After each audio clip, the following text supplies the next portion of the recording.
Hey guys, Scott here again, creator and founder of Scott's Bass Lessons, and this is your second crash course in walking bass lines. In the first video I talked about how to get into the 2 in a bar feel, and in this video I'm going to start talking about how to get into actually playing walking bass lines and using a walking 4 in the bar feel. I've had a ton of emails over the last couple of days about the backing tracks I was using, and I know in the last video I mentioned that I was going to be making them available from my website, which is going to happen. I didn't really understand how many people were going to email me about them, so I'm really going to get myself into gear and get them out in hopefully a few days, hopefully a couple of days. And also with the backing tracks, I'm going to sell them in packages. There'll be a 251 package, a 16251 package, minor 251, jazz blues package. I'm going to do a jazz standards package for beginners who are looking into getting into jazz and things like that, and I'm going to include in there some of the specific jazz standards that I think are really great for starting off with. And also with each one of these packages as well is going to be a training video for that specific package, showing you how to create walking bass lines on those sequences and discussing soloing as well on those sequences. And each training video is going to be about 30 or 40 minutes long, and that's with each package, so that is a lot of videos. But anyway, so on with the lesson. So the 4 in the bar feel, we're looking at a major 251, a C major 251, so that's 1 bar of D minor. Let's remind ourselves. 1 bar of D minor, 1 bar of G dominant 7, and 2 bars of C major 7. So it sounds a bit like this.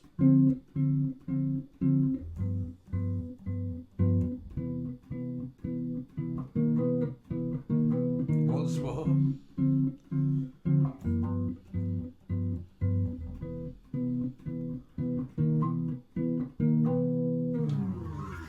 So to get into this 4 in a bar walking feel, what I want you to start off with, first of all, is just like when we're doing 2 in a bar, I just want you to start off with root notes, okay?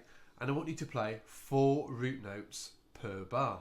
How easy is that? So you just got the note D, the note G, and the note C, okay?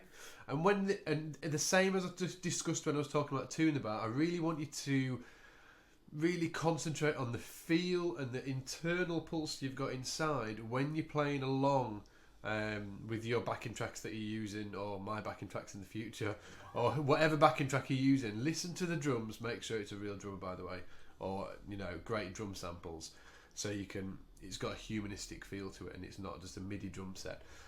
Really tune into the drums, listen to how the drum beat is constructed, listen for the bass drum, listen to the hi-hats, listen to the ride cymbal, and then try and slot your bass line into it. It's more than just playing 1, 2, 3, 4. It's having a great feel is the absolute key to this, okay? Feel is almost more important than notes, okay? How you feel, how you make others feel. And I don't mean making them feel happy. I mean how that you play bass and what your feel is like on the bass.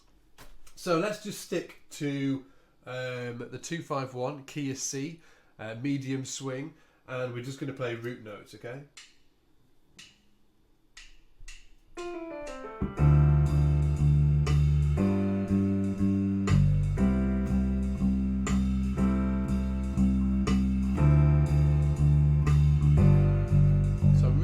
Out for the hi-hat and the ride cymbal.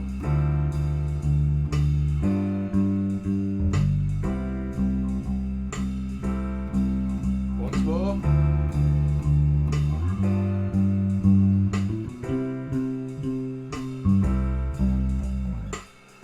Okay, so once you get comfortable with how the feel of that, okay, how it makes you feel playing with that, with the swing beat. Remember, it's not straight 1 and 2 and 3 and 4 and it's swung 1 and 2 and 3 and 4 and da da da da da. Remember that it's swung. You need that internal swing feel. So once you've done that, I want you to start adding in what's called a chromatic approach note. And that sounds pretty scary, doesn't it? But it's not scary at all, okay? So just to get you into these chromatic approach notes, I want you to play 3 root notes and leave a gap, okay, on each bar. So we're going to play 1, 2, 3, gap, 1, 2, 3, gap, 1, 2, 3, gap, 1, 2, 3, gap. Here we go. This will all make sense in a bit.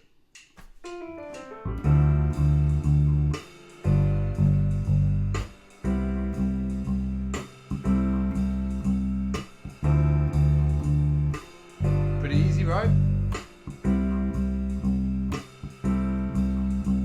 Yeah, pretty easy. And then again, I'm still concentrating on the feel, how I'm locking in with the drums. So this gap we've gone root, root, root, gap, okay? Now that gap can be filled with what's called a chromatic approach note or a chromatic tension note. And the tension note or chromatic approach note, it's an approach note to the root that we're going to, okay? So if we're on a D and we're going to a G, so G is the next note, you can either play a semitone above the G or a semitone below the G, okay? A semitone above the G would just be a fret up, okay? Which is A flat. So we'd play D, D, D, chromatic approach note, and then resolve it to G, okay? So it's about tension release, this. So D, D, D, chromatic approach to G, G, G, and then the next chord is C, so we play the note above C, which is D flat or C sharp, and then down. 2, 3, 4. So 1, 2, 3, 4. 1, 2, 3, 4. 1, 2, 3, 4. 1, 2, 3. So on beat 4, that's where we have the tension note, the chromatic approach note. Now in that example I just gave you there, I was using the chromatic note, the chromatic the chromatic approach note above the root. Now we can do it below. So 1, 2, 3, up to G and up to C. Okay, so the notes are D, D, D, G flat, G, G, G, B, C. Okay, so I'm not even really thinking about what the notes are. I'm just thinking it's either a semitone above the next root note or a semitone below. So let's hear what that sounds like with the track.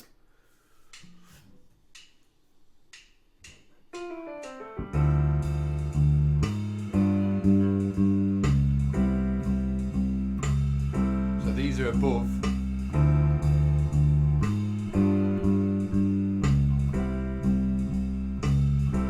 Now let's do it below.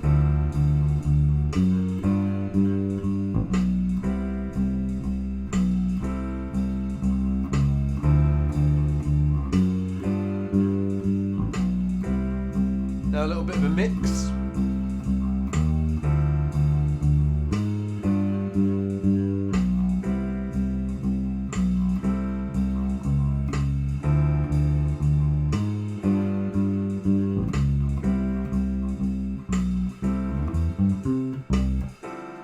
Okay, so it's starting to get that walking bass line feel, and that's because of the chromatic tension note that we're adding in. Now, I want to take that one further, okay? So now, instead of playing root, root, root, tension, we're going to play root, root, fifth tension note, okay? Or chromatic approach note. So on the D, and let's do the chromatic approach above for this first example. So D, D, D, fifth of D, and then chromatic approach to G, okay? And then G, G, G, up, G, G, fifth, chromatic approach to C, okay? Once more, D, D, fifth, chromatic approach, G, G, fifth, chromatic approach, C, C, fifth, chromatic approach, C, C, C, okay? So now I'm just going to say roots and fifths. Root, root, fifth, chromatic approach, root, root, fifth, chromatic approach, root, root, fifth, chromatic approach, root, root, fifth, chromatic approach, root. So let's hear what that sounds like on the backing track. We're going to play root, root, fifth, chromatic note, approach note from above.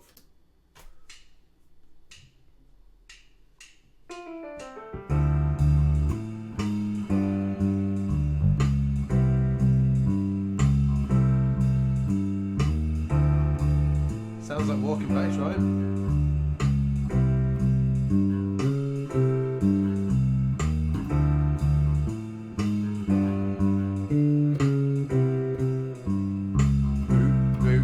Chromatic, root, root, fifth, chromatic, root, root, fifth, chromatic, root, root, fifth, chromatic.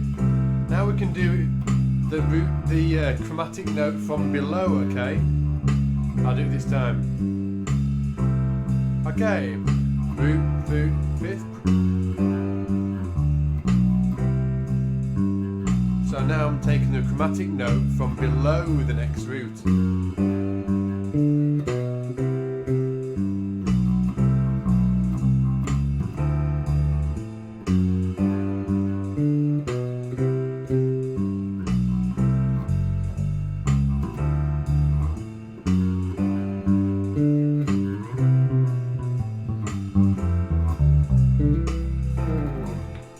So there, things are actually starting to sound like a walking bass line.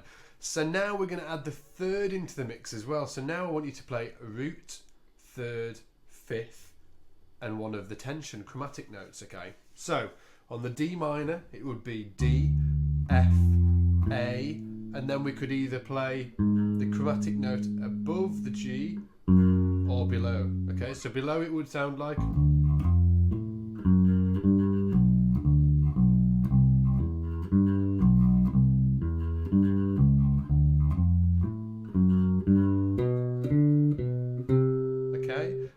Above it would sound like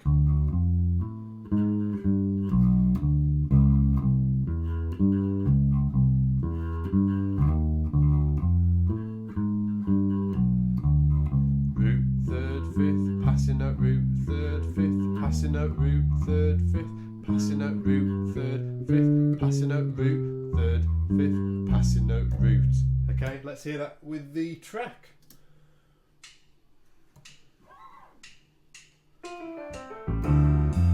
So these are the ones above.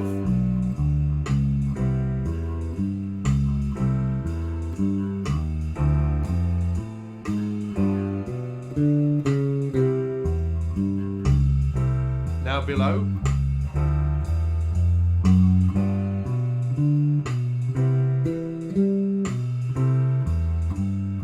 Root, third, fifth, below. Root, third, fifth, below. Root, third, fifth. Now I'll mix them up.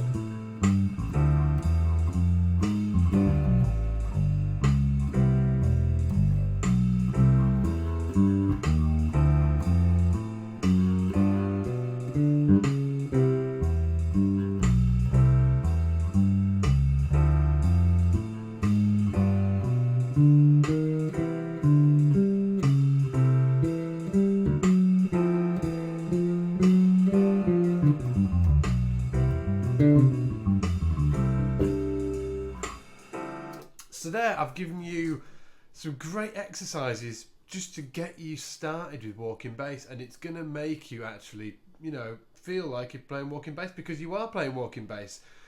The information you've probably looked at on the internet does tend to make things sound overly academic and, you know, like it's going to tie your brain in knots. So what I've tried to do is break it really simply down into small chunks, some bite-sized sections so you can work on it. And then hopefully by the time you get to the root, third, fifth and passing note stage of these exercises, you'll be there, you'll be creating your own walking bass lines.